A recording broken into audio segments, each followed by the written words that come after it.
rise. The Court of Appeals, Division 1 is now in session.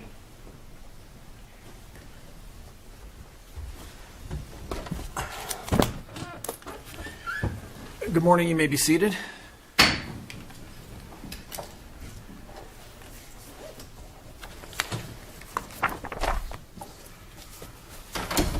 My glasses on before I start reading from my script here. That always helps. This is the time set for oral argument in MENO'S Construction LLC and AIG Insurance Company v. the Industrial Commission of Arizona, Victor Reyes, Younger Brothers Group, Inc., Gennaro's Framing Construction. I'm going to say et al. At this point for the rest of them. Case numbers CAIC 18-0041 and CAIC 18-0042 consolidated.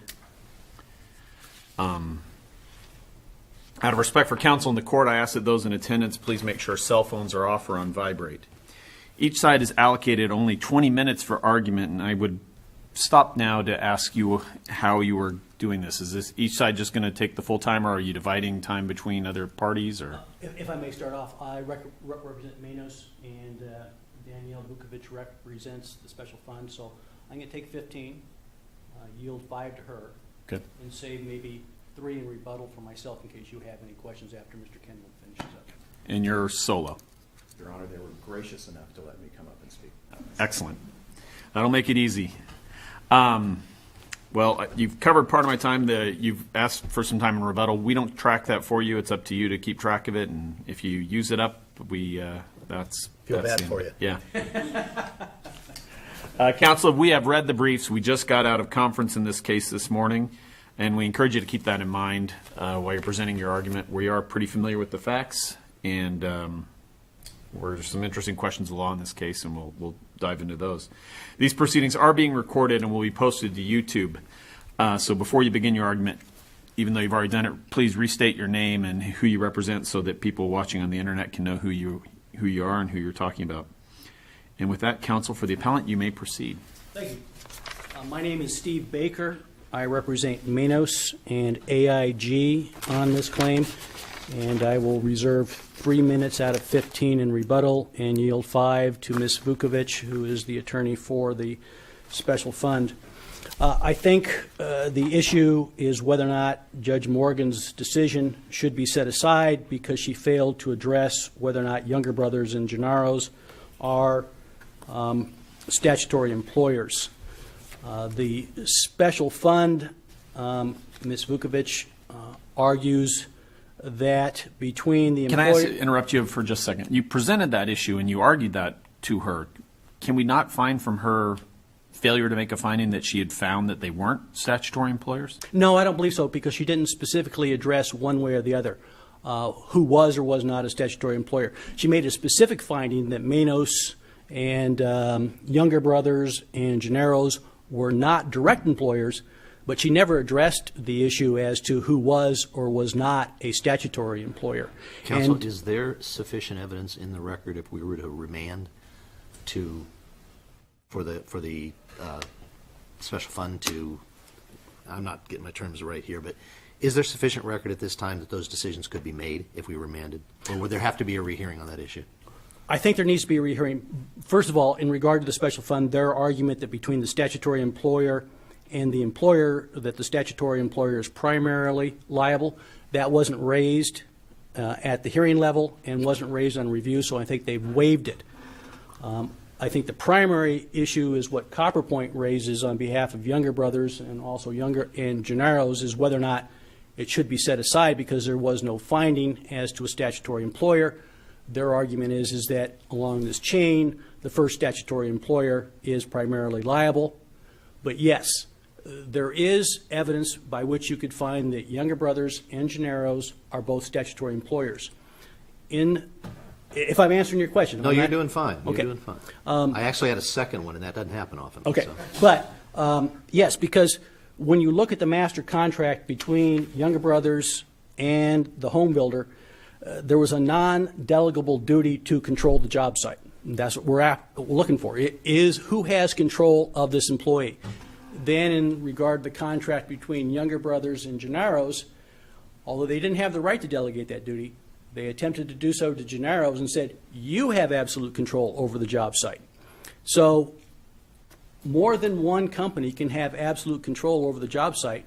Both Younger Brothers and Gennaro's had control over the job site, the right to hire, the right to fire, the right to discipline, the right to do safety meetings. In fact, Gennaro's did do safety meetings.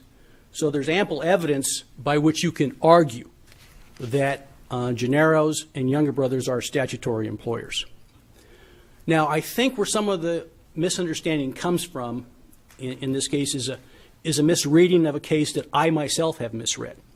Well, there's a belief out there in the community that a statutory employer is somehow different than an employer. They're not. An employer is an employer is an employer. Big umbrella employer, statutory employer by definition is an employer. So in an old case, 1933, United States Fidelity and Guarantee Company, 42 Arizona 422, they address this issue as who is primarily and secondarily liable. And there's some language in there that I think has been misconstrued. If I could just have a moment to explain. The Texas company hires Frazier to run a fuel station. Frazier hires Hawes. Tanker explosion. Frazier and Hawes killed. Goes to hearing. Allegation is that Frazier is a direct employer and the Texas company is a statutory employer. Judge at the hearing level finds both you guys are jointly liable as a statutory employer and as an employer. Frazier doesn't appeal. The Texas company does. Texas company argues not only are we not a statutory employer, but we're secondarily liable because of an indemnity clause against Frazier. The court holds, yes, you are a statutory employer. Your indemnity clause is something you can argue somewhere else, but you are primarily liable. Award for joint liability between Frazier and Texas company upheld.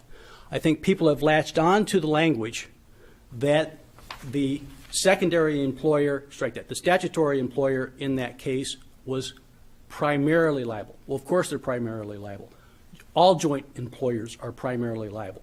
The only issue before the Arizona Supreme Court in that case at that time was, are you secondarily liable and are you a statutory employer?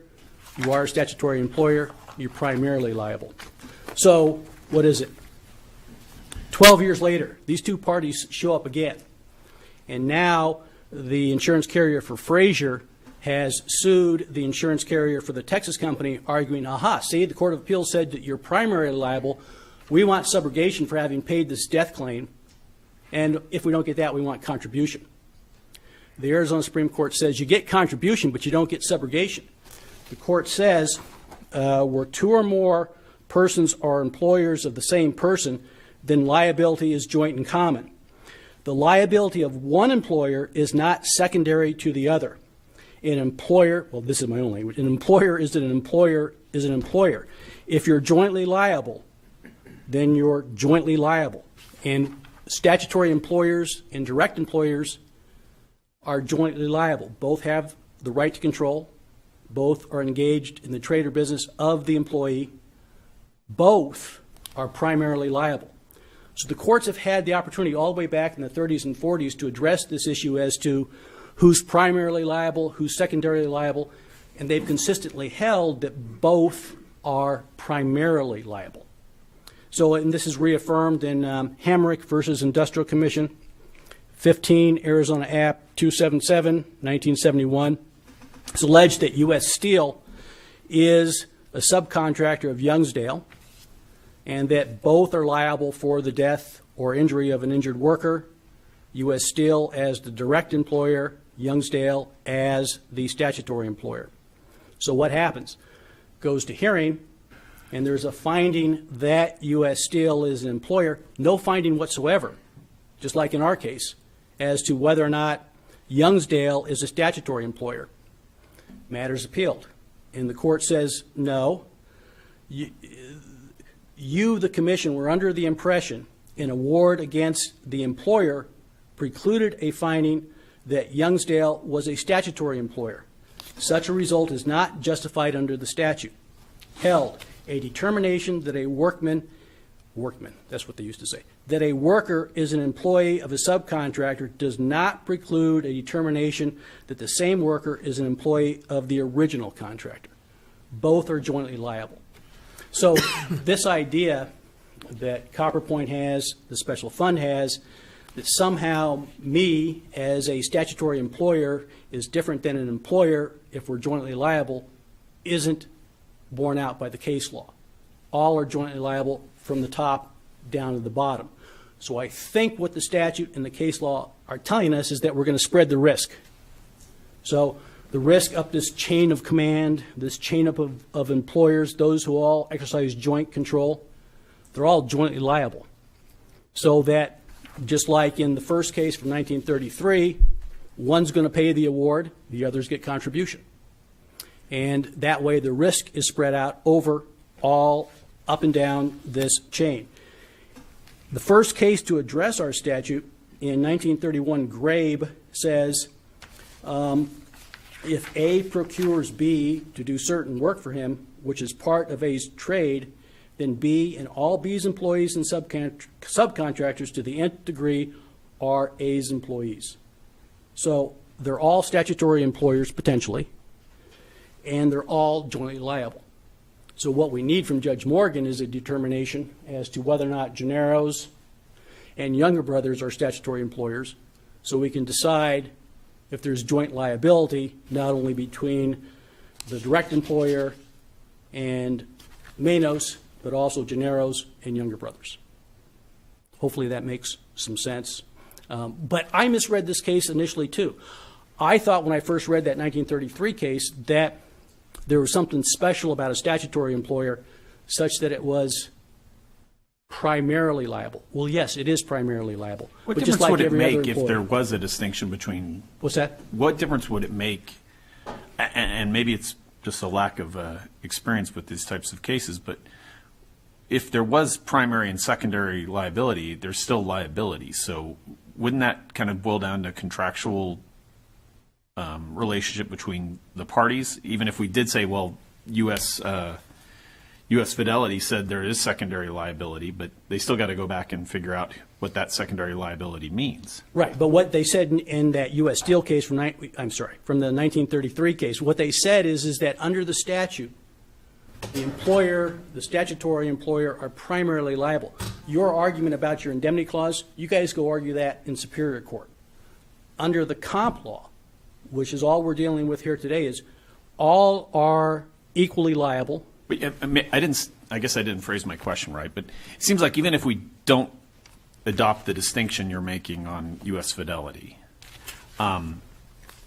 the ALJ still didn't attribute any liability to these clients, to the opposing party, whether it's secondary or primary liability. It seems like there still needs to be some decision made, and I'm sure he'll get up and explain to me why that's not true, as to whether they're employers, whether it's secondary or primary liability. Well, I don't think there's an issue as to who's primarily and secondary liable. I think if she finds that Younger Brothers and Gennaro's, and I agree with you, she needs to determine whether or not Younger Brothers and Gennaro's are statutory employers.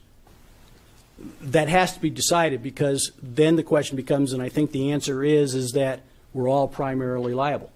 We all have to pay the judgment and share in it. And I think that's what the 1933 case, the 1945 case, and the special fund case all stand for. The liability is joint. You all share in the liability. So, yes, I agree. We need further hearings to determine whether or not Gennaro's and Younger Brothers are statutory employers, because Judge Morgan, unfortunately, didn't address that issue. Thank you. I've got 8 minutes. I'm going to reserve 2 of that and yield 5 to Ms. Vukovic, unless you all have any questions you want me to That leaves answer. you an extra 55 seconds just wasting, but that's fine. Thank you.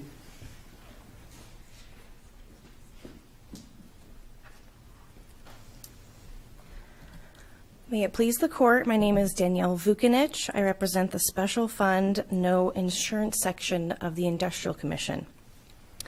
The majority of our position is strongly aligned with Mr. Baker's. the ALJ's award is erroneous because she failed to determine whether Younger Brothers and Gennaro's were statutory employers. There was a question if there was evidence that Younger Brothers or Gennaro's were statutory employers. There is. I would emphasize that Estopian, and you mentioned you've recently gone over the facts, Estopian was an employee of Younger Brothers and, in fact, a foreman supervisor for Younger Brothers at this exact housing development where the claimant was injured. He was paid $25 an hour to run a framing crew 200 feet away from the house where the claimant fell. So there is evidence who is actually in control of this job site and these workers. Help me Younger understand a little bit better why the ALJ didn't, if both of you raised this issue and argued this before, how come she didn't make a finding one way or another, or he make a finding one way or another? I don't know. I think that was an error. It was brought up by Mr. Baker in his request for review and in our response to his request for review. The decision upon review still did not address the issue or analyze the facts. It was, I think, a little ambiguous. So, as he pointed out, it's important and it should be a concern. Are there any facts that you guys didn't, and I think part of our concern is, I think there was a 3-day hearing, right? Correct. Below on this. What additional evidence would she need to consider to make that determination? Didn't you have a full and fair opportunity to raise everything that you wanted to raise below? I feel that the facts there are sufficient facts for there to be a finding if Younger Brothers and Gennaro's were statutory employers. I don't think If they what? that Younger Brothers and Gennaro's were also statutory employers. Well, isn't it likely that the ALJ just figured that there was only one primary and then didn't look to see if there were others that Well, could have been she should- employers?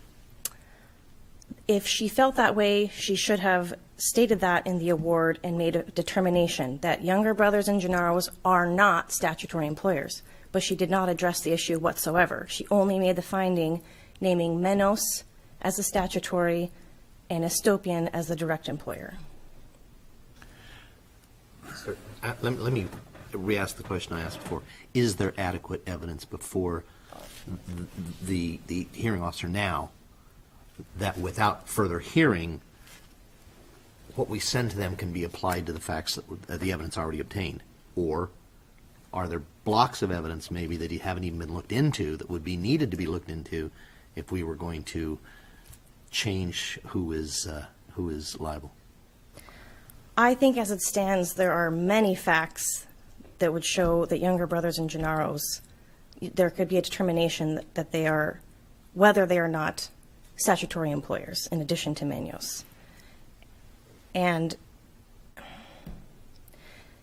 I think this case is unique because of the facts with Estopian being a foreman for Younger Brothers, and those, to me, are important facts because this is why we have ARS 23902B, and nothing in 902B states that only one party can be found to be the statutory employer. And I get that, but you presented all that evidence to her. You both argued, was it a female or a male ALJ? Female. Female, okay. Judge Morgan. You presented all that evidence to her. You argued that below, and she then didn't find that they were statutory employers. Isn't there an implication of that she rejected that evidence? Well, I would disagree that she didn't make any sort of determination. She didn't state. If I ask you to say,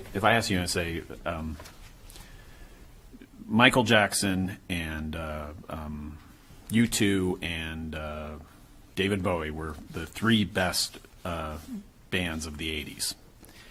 And please tell me how you would rank them. And you say, well, Michael Jackson's number one, and you just stop there. Isn't it implied that you're putting the other two in a different category from them? That's a horrible analogy. I don't know what I'm even asking her, but it seems like the fact that you asked her to find these three were statutory employers, and she says, She A and didn't B say- are, and doesn't say anything about C and D, implies that C and D weren't, or that she found that the facts don't support that. Well, I would disagree. Using your example, if you were asking me. Don't feel constrained by my horrible example. Well, if I were to rate those 3 bands, I don't think if I did not rate the number 2 and 3, that doesn't mean I've put them into a different category. I just haven't addressed my evaluation of them.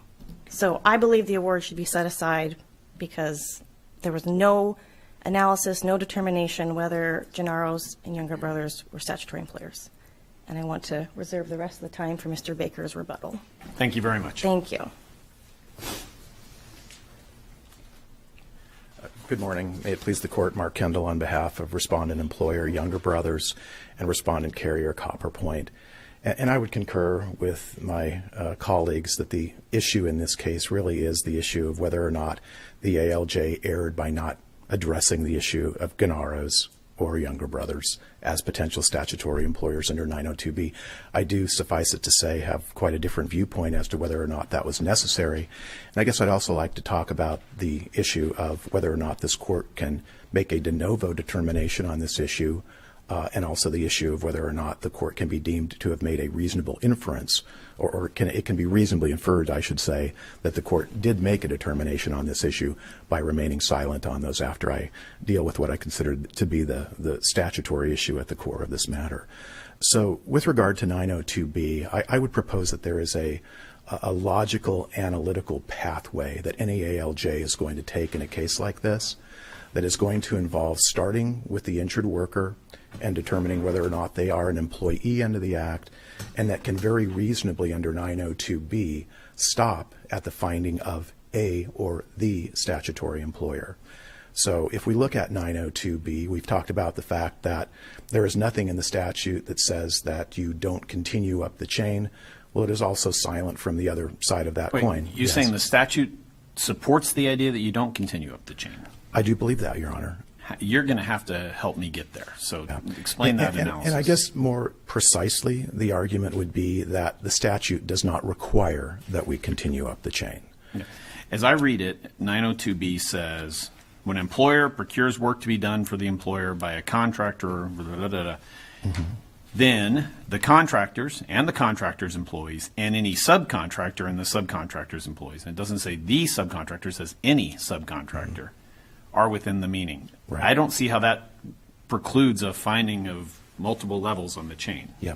So if we take that first sentence, some 60 words and 6 commas, and it covers a lot of territory, Your Honor, you're correct, and we superimpose that on the facts in this particular case. We start with Reyes. Was he an employee under the Act or not? The court, I think, correctly found that he was. So if we look at this as a flow chart or a decision tree, the answer being yes. If it's no, we're done. If it's yes, we start moving up the chain. We move up to Navarro. Is he an employer, a direct employer under 902A or not? The court, I think, correctly found that he was not. We move up to Estepayan, and he is found to be the direct employer under 902A. At that point in time, because he is not insured, I think it does become relevant as to whether or not 902B becomes applicable. And then if we superimpose 902B, we look at MENO'S. MENO'S is deemed to be the statutory employer. Everything that has been that is required to be done in 902B has been done by the making of that finding. If we look at the end of 902B, there is a reference to the original employer, which relates us back to the beginning of that sentence. MENO'S is the original employer for purposes of this statute. And so from a standpoint of necessity, there's absolutely no reason, there's no necessity to continue going up the chain and superimposing this analysis. How do you get to MENO'S being the original employer? I mean, that seems to beg the question to me. It's a sufficient... MENO'S work was procured by someone above them. So why wouldn't we say when you're asking for work to be done, you look to the person who's asking for it to be done. That's the original employer. And then you work down. You're in my opinion, you seem to be working backwards, and you're starting at the employee and working up, when the statute tells us to start at the work to be done and work down. And the question, I would disagree with that in the sense that the question is... Don't disagree with me. Disagree with the statute. So tell me where the statute says we start at the employee as opposed to the work to be done. I would submit that that is a necessary approach to these types of cases. Again, if the injured worker, in this case Reyes, is not an employee under the Act, under 9016B, this case is over. He's not entitled to benefits. It is logical then to start working up the chain to find a direct employer. We first look to Navarro. Navarro is not deemed the direct employer. It's necessary to work our way up the chain to find the direct employer. We find that in Estepayan. Estepayan doesn't have insurance, which then is no longer simply implicating 902A. It implicates 902B, which requires us to go up the chain one more time until we find a statutory employer, which we find in MENO'S, and it's absolutely unnecessary to do anything else.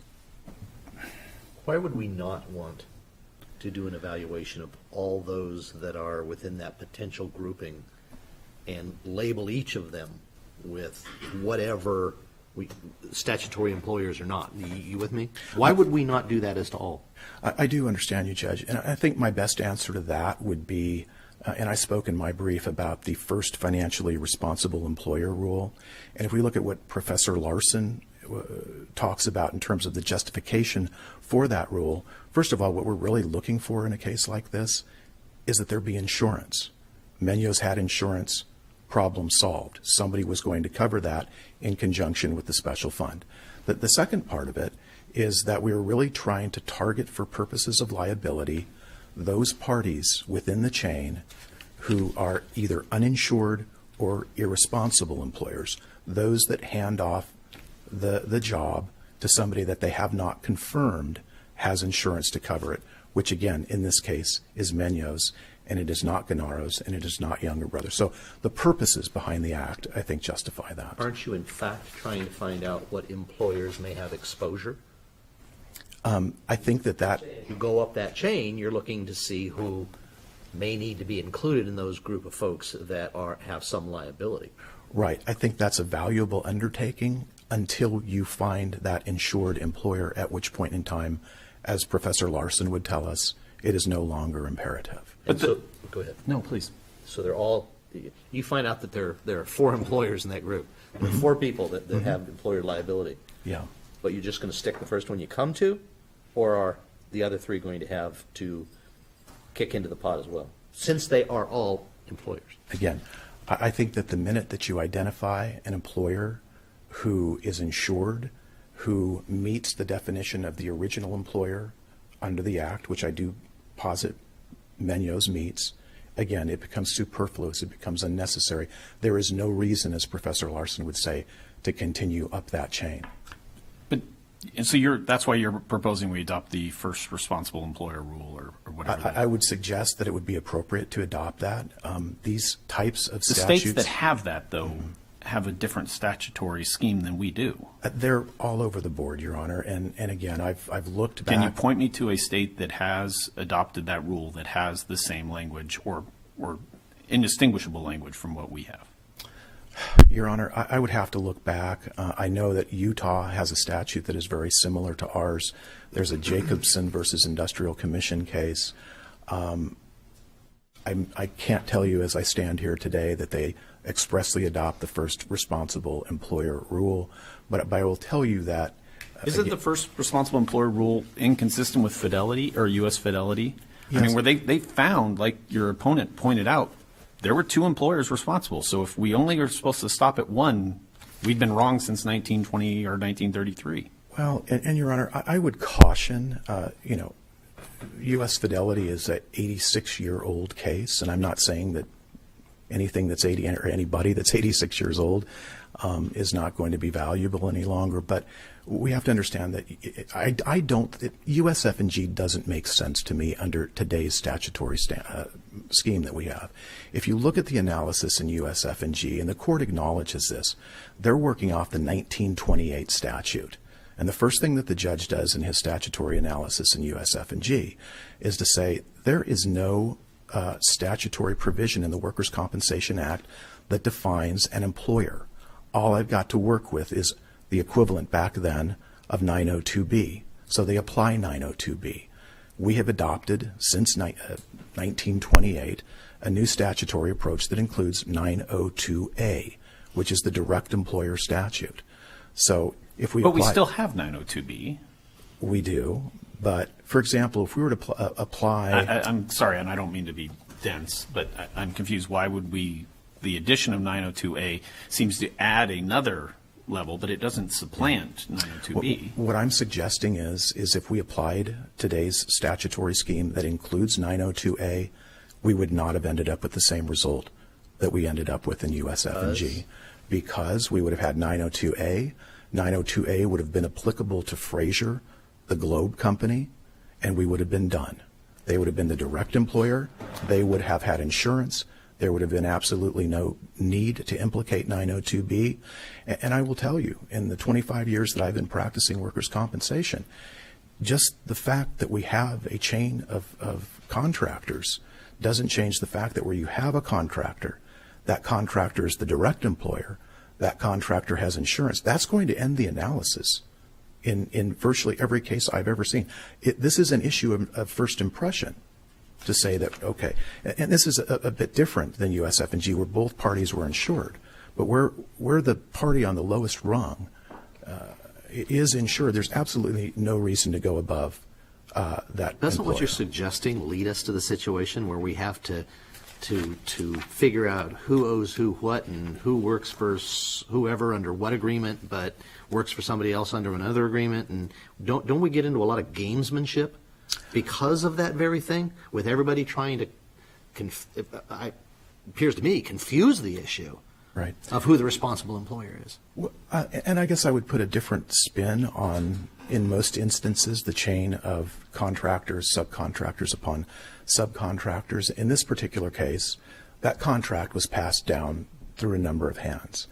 At the top of the chain, Younger Brothers made sure that Gennaro's had insurance. Gennaro's made sure that MENO'S had insurance.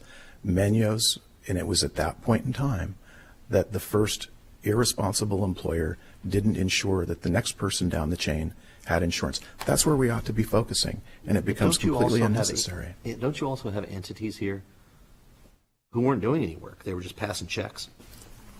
I think it would be fair to say that they were flipping those contracts. Your And Honor. that promotes what in the understanding of these statutes and making sure that there's coverage and that the coverage responsibilities appropriately addressed? What does that give us as a help if we're just paying people to pass checks, which I think just simply confuses the issue of who the employer is? Yeah. Your Honor, the idea of contractors contracting with subcontractors and on is not unique to the construction industry. It is not inherently nefarious. It can and it is oftentimes carried out in a way that ensures that the interests of ensuring compensation for injured workers down the chain is respected.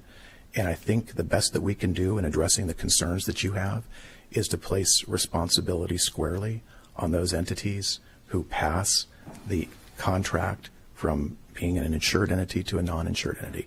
That's what the first responsible employer approach, which has been adopted in the many states, takes to this, as opposed to simply passing liability all the way up the chain. Okay, Counsel, one thing that perhaps puzzles me a little about the statute is, as you say, this is a common arrangement with chains of contractors, but they're only an employer under the statute if they're retaining control over the work, correct? That's correct. So is it common in these chain situations that everybody retains control over the work, and how does that play out? Yeah, again, It's obviously theoretical in most cases, because I'm assuming most of these people aren't actually exercising any real control.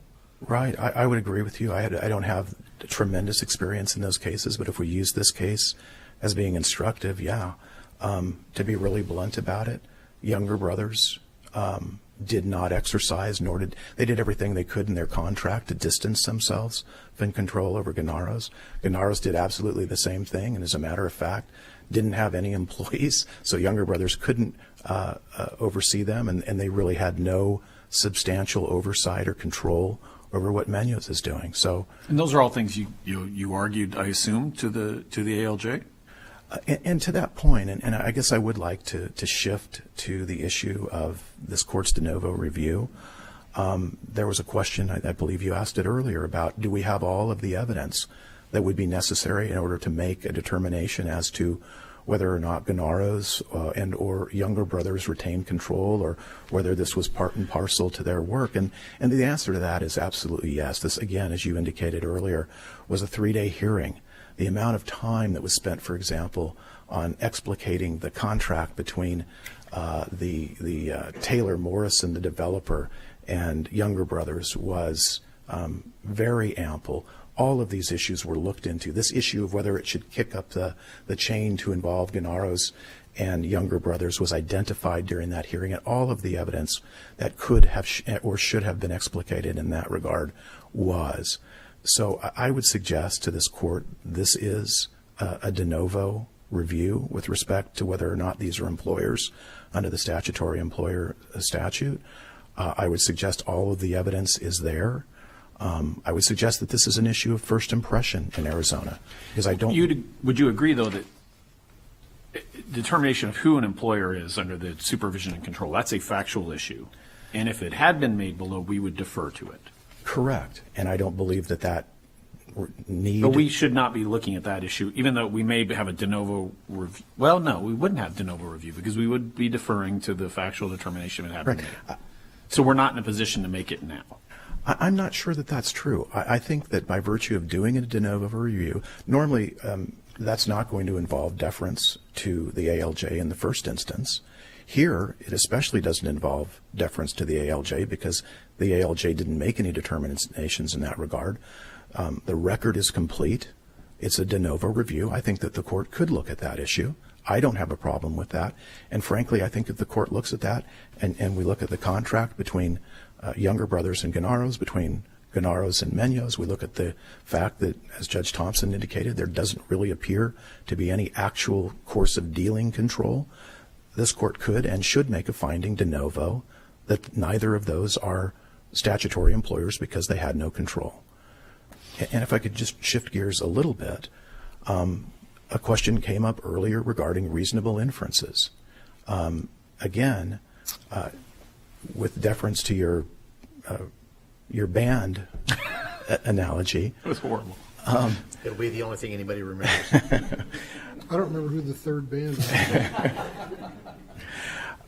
I do think, the approach that this court takes in reviewing administrative and workers' compensation awards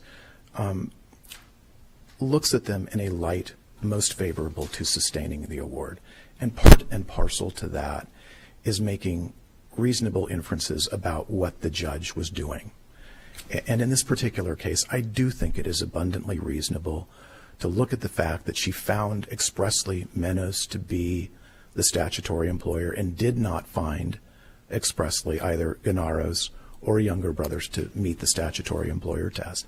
I do believe that that does provide this court with the ability to make that reasonable inference. And that is particularly true in the sense that she was so specific in delineating the criteria of control with respect to MENO'S. I think it's also true in the sense that this was a discrete job. It was one house. It was one trade with respect to that one house. And in that regard, One trade would be framing, right? Correct. Okay. Does it really make sense that she would have necessarily found younger brothers and Gennaro's? And I think it makes sense, quite frankly, when we look at the contracts and we look again at what Judge Thompson alluded to, is the fact that there doesn't seem to be any control whatsoever over the method or the means of how that work was being done at that job site by either Gennaro's or younger brothers. It would be abundantly reasonable for this court to make the inference that I that's... think Judge Thompson made that point with respect to Gennaro's because they didn't have any employees, framers, but I don't know if he made that point with respect to And I'm younger sorry, I brothers. didn't mean to expand his statement. It was a fair attempt, but I just didn't. But I mean, it also could be that I think it's probably pretty likely that in every situation, the contractor who's hiring a sub to do the work that the contractor's obliged to do by another contract, they're going to have some right to control, because otherwise they're going to be on the hook and not have no means of rectifying it. So I'm assuming that there's at least legal ability to control the work, even if it's not routinely exercised. And it may be that the statute says, well, we might as well include everybody that's responsible for the work Yeah. in this as an employer who's got to help cover these injuries. Right. I guess I would just make the distinction in regard to that, Your Honor, between having the right to control the outcome and having the right, as is required under 902B, to control the method of how that work is done. And I think Younger Brothers, this is a classic example of they reserve the right to control the outcome. They'd send somebody in to do a final inspection before a payment was made, but they absolutely did not control the right to control the method and the means of how that work was done. And that's truly the test at play So here. if someone is hired as a contractor for framing purposes, that doesn't mean that there would be any expectation that they would say, for instance, oversee the quality and the completion of the contracting for framing purposes? Or of the element of the contract that was for framing purposes? Right. So again, there is a distinction to be made between the outcome of the work and whether or not it has been done in a workmanlike manner at the end, whether or not it passes inspection. Younger Brothers retain the right to go in and do an inspection and make sure that was done. The test that isn't applicable, and I believe this is pursuant to the home insurance case, we'll have language in this. Really what this test has to do with under 902B is whether or not Gennaros or Younger Brothers retained the right to control the means and the manner in which the work was done in. What's the timing? What's the sequence? Who do you hire? How many people are working on the job? What type of safety issues are at play? And they retained none of that, and that's what really goes to the test at play here. Sense is that what you're telling us would take what the Registrar of Contractors says and turn it on its head. You are the contractor responsible for framing purposes, but you're not responsible for framing and the outcome of the framing. I would differ to the extent that it still, Gennaros and Younger Brothers retained the right to ensure at the end, before final payment, that this job was done right. What they did not retain, and as a matter of fact, what they did expressly, and I would say purposefully by contract, was to say to the next person down the chain, you're in control of this. There was language, for example, in the Younger Brothers to Gennaro contract that says you are in control of the work site for purposes of the means and the methods of how this work gets done, which goes to the 902B test. But they do retain the right to come in and inspect at the end before payment's made, which has to do with the outcome. So in this particular case, they're still responsible for the outcome, but they have ceded the right to look at the means and the method of how the work gets done. And that's really the test that's at play in 902B. Thank you. Thank you. Thank you.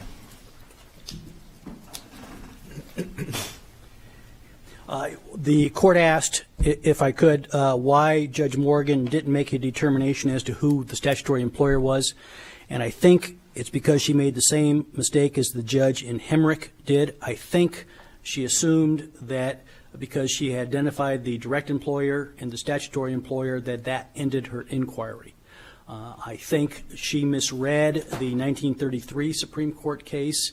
I think she latched onto that language that the statutory employer is primarily liable and thought, end of inquiry, I've got the primary person who's liable, I've got the employer, I don't have to now make a decision as to who the statutory employer was. I think she misread the case. I think all the statutory employers are primarily liable, which is what the companion case in 1945 held. That language is a little odd. I mean, you'd ordinarily think identifying something as primary makes everything else secondary. Correct. But by saying both are primarily liable, it suggests that avoiding the word primary, they're both liable on the same footing. Correct. And they used a Latin, and in the second case, the 1945 case, they used some Latin word, a juri or something, to say they're both equally liable as employers. So I think that's where she made her analytical mistake. I understand it. And so I think we need to go back and get her findings of fact as to was there control, a right to control, held by Gennaro's and Younger Brothers, and in their contracts, they retain that right of control.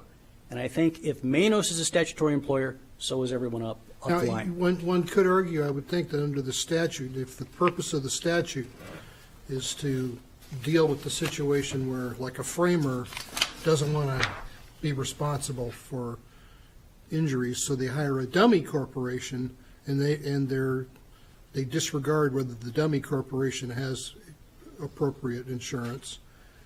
That's part of what 902B is, a situation it's addressing.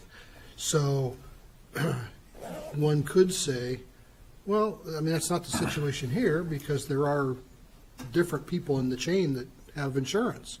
So you could say that by assigning liability only to MENO'S and the accompanying insurance company, that's okay here, because we're not in the situation where, somebody's going to get, the state fund's going to get stuck with nobody having insurance. But the problem then you have is that MENO'S is potentially stuck with more than its fair share of the expense, and it deprives them of the right to seek contribution from people up the chain. And I know we're over time, but how does that work? It seems like if you're jointly and severally liable, MENO'S still on the hook for the full amount. Won't it boil down to whatever kind of contractual relationships you have between them? I mean, it seems like regardless of that, MENO'S should be able to sue back up the chain based on their contract or not. Not if it, I'm sorry, didn't mean to cut you off.